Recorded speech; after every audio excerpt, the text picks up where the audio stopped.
Hello again, everyone. I'm Tom Nagorski with the Cipher Brief, here for a conversation today about U.S. plans and other countries' plans for a potential peace agreement or an end to the war, at least in Ukraine. There is no formal plan of any kind yet, but a lot of elements are in play. Donald Trump says he has spoken to Vladimir Putin. He plans, he says, to speak to Ukrainian President Zelensky sometime soon, perhaps meet him soon. And the top American envoy, the top Trump administration envoy to Ukraine, is headed for the Munich Security Conference this weekend, where a lot of key players, including President Zelensky and others, will be, and where the war and any possible ways to end it will be front and center. Really grateful to be joined today, once again, at the Cipher Brief by General Philip Breedlove, a former Supreme Allied Commander for Europe. We're grateful always, General, for your time. And a lot has happened since we last spoke, and I wanted to just highlight one thing, which literally happened just a few hours ago. And that is that newly minted Defense Secretary Pete Hegseth, who is in Europe, said that, and this is a quote, a return to Ukraine's pre-war borders is unrealistic. And I wonder if I can just get your thoughts on, first of all, do you agree with that assessment? And your thoughts on, an senior American official saying it in public. So first of all, thanks for having me on, Tom. It's good to be back with you guys. So I guess I sort of agree and disagree with it. I don't want to sound wishy-washy here, but I do believe in the short term, meaning possibly this coming agreement, that's correct. Returning to the original borders is probably too big a leap. But I think we should all look back in history. And for instance, the three Baltic nations, we never accepted that they were Russian. We never accepted. And then some 45 years later or whatever, they found their freedom and became a part of the West and are ultimately now a part of NATO. And so whatever we do in Ukraine, we should never, never accept Russia going across an internationally recognized border and taking land from a neighbor by force. We should never accept that. So even if we don't get to the pre-war borders in this first agreement, we should adamantly refuse to call that land anything but sovereign Ukrainian land. And then we have another 4 or 5 decades to sort it out if we have to, like we got it sorted out in the Baltics. Right. If we can get to another critical element of any arrangement, any deal, anything that may be bubbling, whether at the conference or elsewhere, and that is the crucial notion of security guarantees for Ukraine. It appears to be the case. We don't know that NATO membership, at least in the short term, is not in the cards for Ukraine. But we are hearing a fair bit about a potential force, and not just a UN force, but perhaps a more robust European, perhaps NATO force that might act as some kind of buffer for a time wherever a demarcation line is placed. And I wonder, I mean, you're better suited than just about anybody to answer this question. What do you think of that, first of all? How large might it be? And would the United States have to play some kind of role, do you think? I think that there is going to have to be a force on the ground. I do not believe that there'll be American boots in that force based on the current way this administration is looking at this.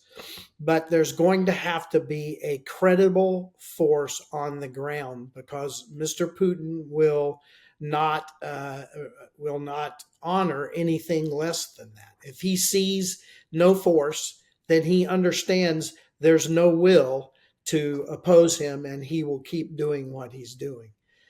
He will have to see force.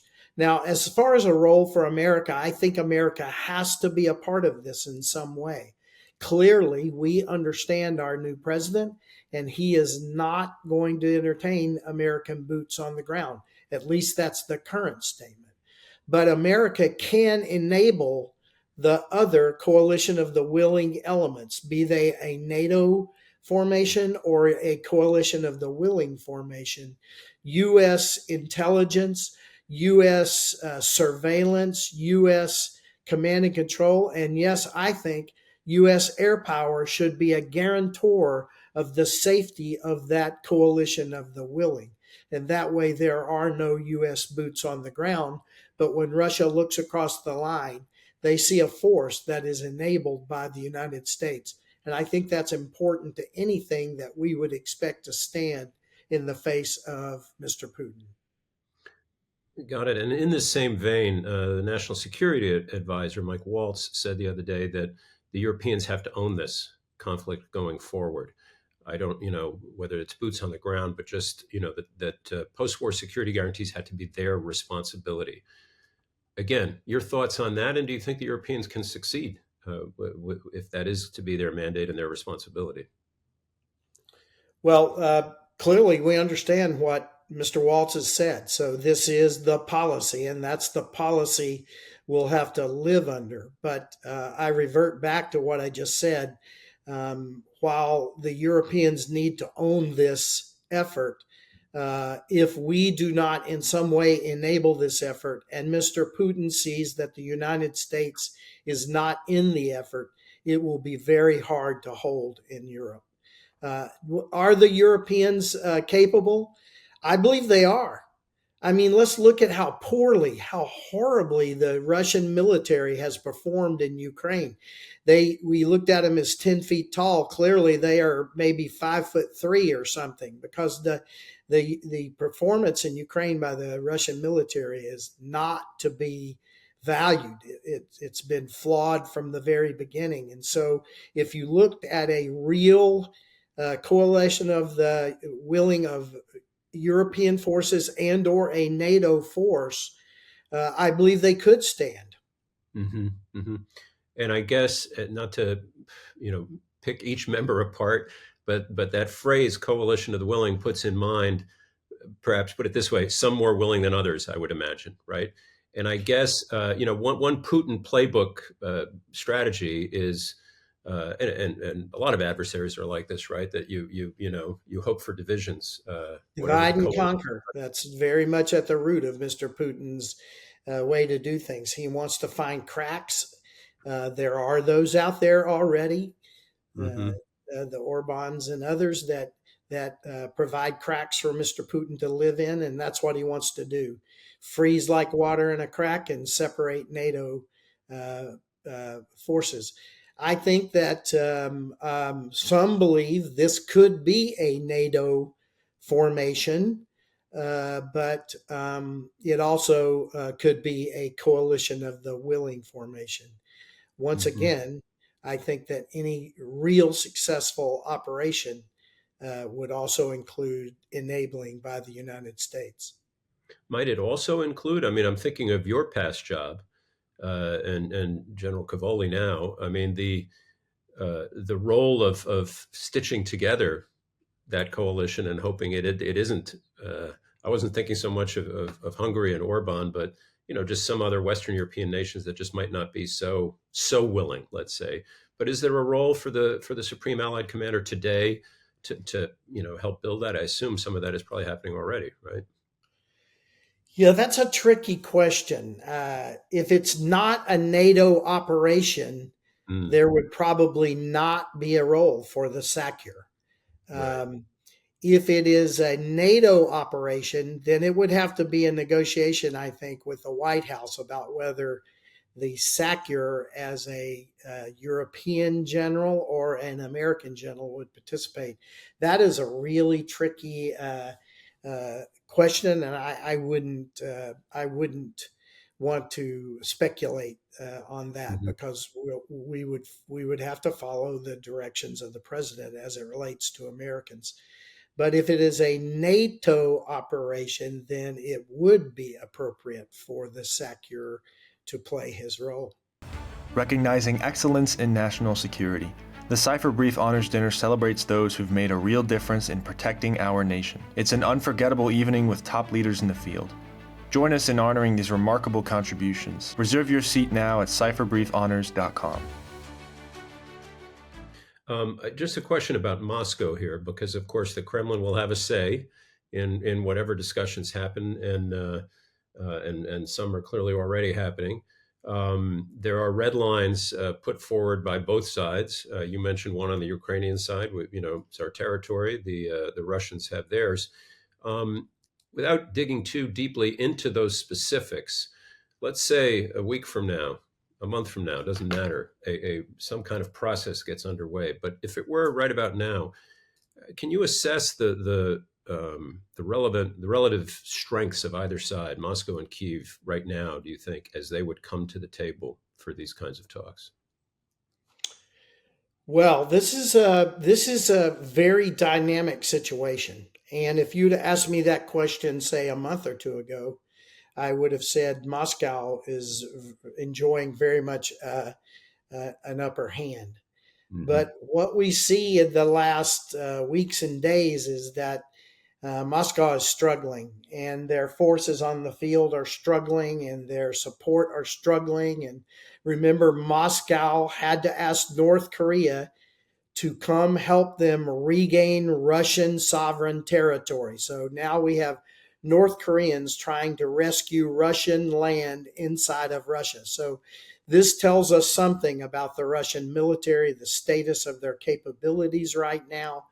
And I think that what we see is that Russia's ability to maintain this war is beginning to see issues.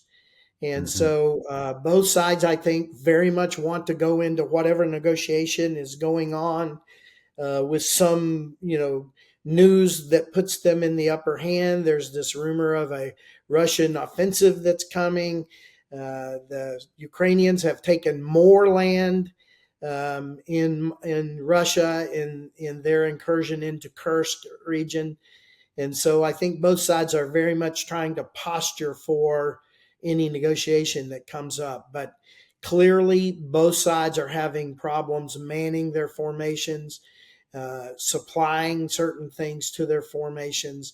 And so it is a war that is wearing fairly equally on both combatants. And of course, this is not a military matter, but the Ukrainians are putting forth all their rare earth minerals and wealth as a perhaps an important piece of the puzzle here. I don't know if you have any comment on that. Yeah, I'd like to stay away from that. I think that our decision to support Ukraine is for a lot of reasons. That could be one of them, but there are much more important reasons out there. I mean, we've got to remember that this is a completely contrived war by Mr. Putin. He is a war criminal. This is an illegal, immoral, and inhumane war. And we should be recognizing that Mr. Putin is the clear aggressor and cause of all of this. And we need to hold him accountable. Well said. And last thing for me then, and put you on the spot a little, General, where we stand right now and where the momentum is carrying towards some kind of talks. Are you hopeful in the next months, let's say, that maybe by mid-year that there will be a halt to hostilities? I am hopeful that we get an end to hostilities. If that end is brought about by completely giving in to Russian demands, then I am not hopeful for that. Hmm. We saw Minsk II in the last earlier wars in 14, and Minsk II didn't ask anything of Russia, and it failed miserably. Failed miserably. And so we need to understand that in the end of this fight, Russia has to make sacrifices too.